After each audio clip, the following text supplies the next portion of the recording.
Olá pessoal, boa tarde. Hoje, terça-feira, dia 11 de agosto de 2020. Primeiro, eu quero parabenizar a todos vocês e a mim também, porque hoje é dia do estudante. Hoje é o nosso dia, é o dia de todos nós, certo? Então é importante frisar de início que antes, há alguns anos atrás, a data de hoje era considerada como feriado. No entanto, passado o tempo, o Dia dos Estudantes não é mais considerado como um feriado, tá certo? Não é. Então, hoje, nós, de acordo com o nosso cronograma de aulas, nós temos aula de matemática e de ciências. Na nossa aula de matemática de hoje, nós vamos dar continuidade ao assunto iniciado do estudo na semana passada. A semana passada, nós falamos sobre reta, segmento de reta e semirreta. Hoje nós vamos falar sobre ângulos. As figuras geométricas, elas também têm ângulos. E para a gente entender melhor esses ângulos, como funciona, o que são ângulos, eu convido você a abrir o seu módulo 3 de matemática, tá?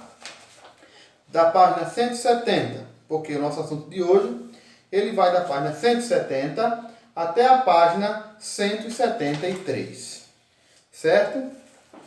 O nosso assunto de hoje de matemática é ângulos, né? Ângulos. Alguém pode perguntar, mas professor, o que são ângulos? E é isso que nós vamos estudar agora, para que a gente possa compreender o que são ângulos e ver os tipos de ângulos. Pois bem, abrindo o módulo 3, aí na página 170, vocês vão ver esse título aí de início, ó. Ângulos. Por favor, acompanhe comigo a leitura, tá certo?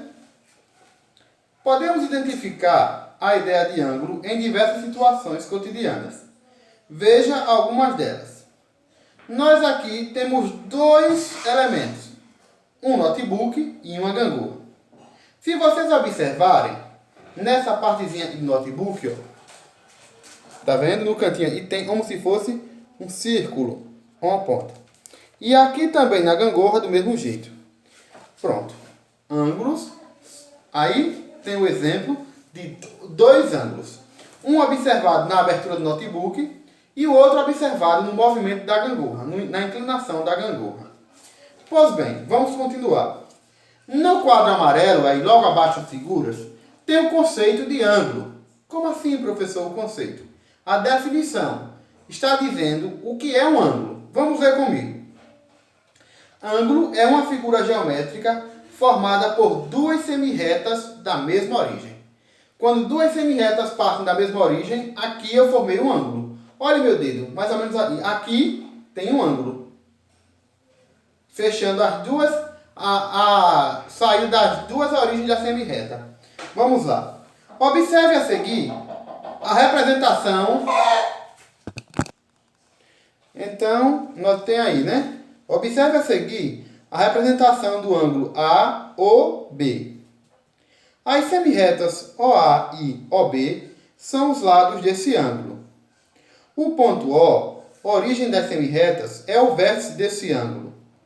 Pois bem, também podemos identificar esse ângulo por O ou B ou A. Para medir ângulos, podemos utilizar como unidade de medida o grau, que é indicado pelo símbolo, aquela bolinha subscrita. O grau surgiu a partir da divisão de um círculo em 360 partes iguais. E cada uma dessas partes corresponde a um grau. A volta completa de um círculo, como está mostrando indicando aí, nesse textinho, a volta completa de um círculo corresponde a 360 graus. Pois bem, eu vou fazer aqui no quadro agora alguns exemplos de ângulos. Vejam só. Se eu tivesse aqui, vou usar uma figura muito comum que vocês conhecem, que é o triângulo. O triângulo não recebe esse nome de triângulo por acaso. Ele recebe esse nome de triângulo porque ele é uma figura geométrica e possui três ângulos. Um aqui, um aqui e um aqui. Vamos denominar esses ângulos do triângulo como ângulo A, ângulo B e ângulo C. Então, o ângulo, né, é uma figura geométrica formada por duas semirretas de mesma origem. Duas semirretas aqui formou esse ângulo. Duas semirretas aqui formou esse ângulo. E duas semirretas aqui formou esse ângulo. E é por isso que essa figura geométrica tem o nome de triângulo. Pois bem, vamos agora à página 171. O instrumento utilizado para medir ângulos é um transferidor, certo? O transferidor é esse instrumento aqui, ó, que talvez vocês tenham, mas não sabiam o nome. Então, esse instrumento aqui, semelhante a uma régua, em forma da metade de uma circunferência, recebe o nome de transferidor, certo? Ao utilizarmos este instrumento para medir um ângulo, devemos seguir os passos apresentados. A linha de fé, né, que é essa parte reta, e o centro do transferidor, que vai subir aqui no 90. Reto com 90 é o centro do transferidor. Tá certo? Agora vamos lá. Primeiro passo. Posicione o centro do transferidor no vértice do ângulo. Onde é o vértice? Esse pontinho aqui, ó. Aqui nós temos os vértices. Vou sinalizar de amarelo para facilitar a compreensão de vocês. Ó, aqui são os vértices. Um vértice, dois vértices, três vértices. Então a gente tem que posicionar o centro do transferidor no vértice. Segundo passo, alinhar um dos lados dos ângulos com a linha que indica 0 grau. Depois que a gente posicionar o vértice no centro do transferidor, nós vamos alinhar uma das linhas de forma ao ângulo no ponto onde está o 0 grau. Certo? E o terceiro passo é observar no transferidor a medida em graus indicada pelo outro lado do ângulo. Então, depois que você posicionar o centro do transferidor no vértice e alinhar o 0 a uma das linhas do ângulo, você vai ver quantos graus tem aquele ângulo, certo? Veja a posição do transferidor ao medirmos o ângulo EFG. Tá vendo aí? Aí está o exemplo. O centro do transferidor no vértice, o 0 no ponto G, aí esse ângulo aqui é um ângulo de 70 graus. Vocês têm o livro aí em mãos, podem acompanhar. Como diz aqui ao lado. De acordo com suas medidas, alguns ângulos recebem nomes específicos. Ângulo agudo.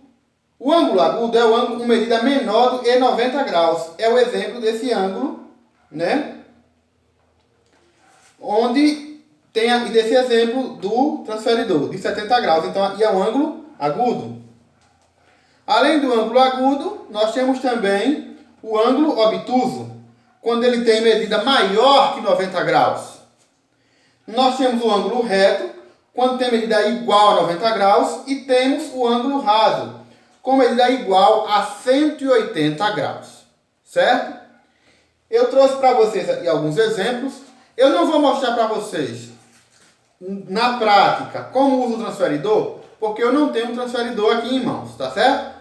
Mas se vocês seguirem o passo a passo da orientação que tem no livro, seguindo os 3 passos, primeiro, segundo e terceiro, vocês vão conseguir obter uma resposta exata sem sombra de dúvidas.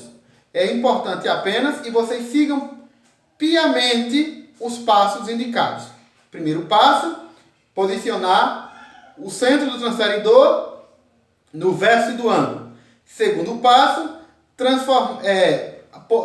alinhar o grau 0 a uma das linhas do ângulo. E o terceiro passo, observar até onde esse ângulo foi para poder definir a medida dele. Certo? Vamos lá. Na página, ó, só uma dica. Utilizamos o símbolo, que tem aí, né? Esse símbolo aqui, ó.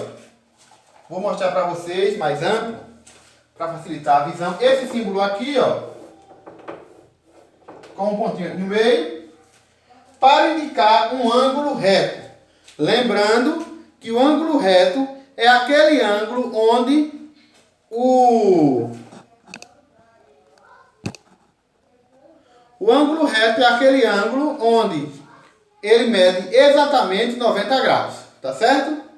Da página 172 até a página 173, nós vamos resolver as atividades, compostas por apenas 4 questões. Espero que vocês tenham compreendido. Uma boa aprendizagem a todos. E qualquer dúvida, deixa aí no balãozinho da plataforma ou tiramos logo mais às 15 horas pelo Google Meet. Um forte abraço.